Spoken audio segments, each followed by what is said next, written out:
Have you ever seen someone who had everything, wealth, status, power, yet carried eyes that were empty, as if all the gold in the world couldn't buy them peace? That was her. A billionaire's daughter, wrapped in silk and diamonds, but carrying a loneliness heavier than poverty itself. And on one ordinary afternoon, 3 little words from strangers, "Will you play with us?" shattered her walls, melted her heart, and changed her life forever. Alina Khan was the only daughter of one of the wealthiest businessmen in the country. Her life looked like a fairy tale to outsiders: mansions, luxury cars, private jets, gowns worth more than a teacher's yearly salary. But behind the shining chandeliers and guarded gates, her world was empty. Her father was always too busy. Her mother, long gone after a bitter divorce. And friends? They weren't really friends, just people who came around for her money, her parties, her name. Every time she looked at them, she knew. If she lost her fortune, they'd vanish like smoke. At 24, Alina had everything material, yet not a single person to share a real laugh with. Nights were spent scrolling her phone in silence. Days, attending events where people clapped for her beauty but never cared about her heart. One Sunday, her chauffeur was driving her through a quieter part of the city, a place she rarely visited. The high-rises were gone, replaced by narrow streets where children played barefoot with broken toys. For the first time, she asked the driver to stop. "Madam, this place, it's not safe," he warned. But Alina, tired of glass walls, stepped out anyway. She walked along the dusty lane, heels clicking awkwardly on uneven ground. Her diamond-studded watch caught the sunlight as she adjusted it nervously. For the first time in years, she felt out of place, not because she lacked something, but because here, life was raw, real, unpolished. Then it happened. A small boy, no older than 7, holding a deflated football, tugged at her sleeve. His face was dirty, his clothes torn, but his smile was brighter than anything she had seen in months. "Baji, will you play with us?" Her heart skipped. She looked around. A group of children stood there, their eyes filled with excitement. They had no idea who she was, no clue about her last name or her wealth.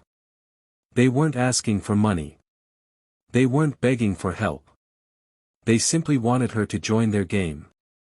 Alina froze. No one had ever asked her something so simple. Not in years. Not without a hidden reason.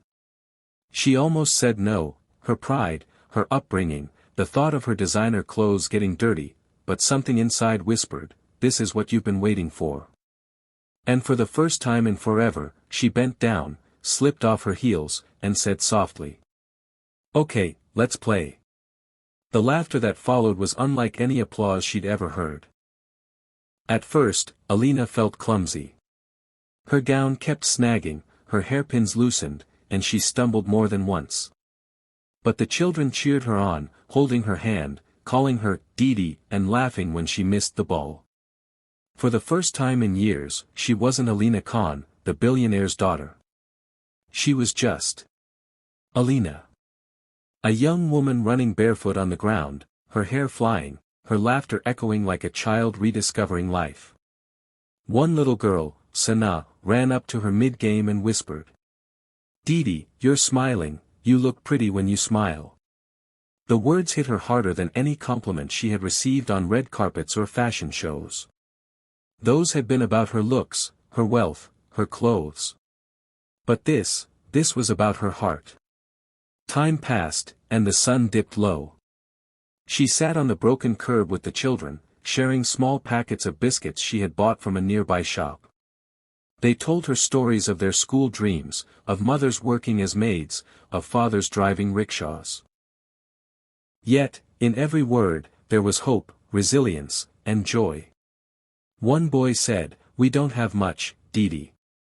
But we have each other. That's enough." Alina's throat tightened. She realized, this was the one thing her billions couldn't buy: genuine connection, belonging, love without condition. When she finally stood to leave, the children hugged her tightly. "Come again, Didi. Don't forget us. As she stepped back into her black luxury car, her driver looked at her in shock. Her once perfect gown was dusty, her diamonds smudged, her feet dirty. But her eyes? They were shining, alive. That night, Alina sat in her mansion, the silence no longer crushing. She replayed the children's voices in her head. Will you play with us? It wasn't just an invitation to a game. It was an invitation back to life. To humanity. To love. From that day, Alina returned every week. Not with money or charity first, but with time, laughter, and friendship. Eventually, yes, she helped fund their education and built a small community playground. But she always remembered the first gift they gave her, something no billionaire could buy, an open heart. Sometimes the richest people are the loneliest, and the poorest people are the happiest. Because wealth isn't in bank accounts, it's in the hearts we touch and the love we share.